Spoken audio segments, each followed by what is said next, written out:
মাতবরের বাড়িতে যে রাতে রইলা, কোনো সমস্যা হয় নাই তো? না, কোনো সমস্যা হয়নি। আমি খুব আরামেই ছিলাম, শান্তিতে ছিলাম।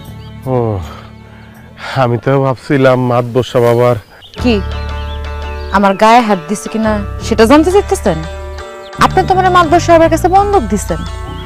এখন আমি তার বাড়িতে গরু ছাগলের মতো আছি, সে যা বলতেছে তাই করতেছি। শুধু গায়ে হাত কেন, সে আরো কিছু করতে চাইলে আমার বাধা দেওয়ার কোনো ক্ষমতা নেই। এটা তুমি কেমন কথা কইতাছো? কেন তোমার বাধা দেওয়ার অধিকার নাই?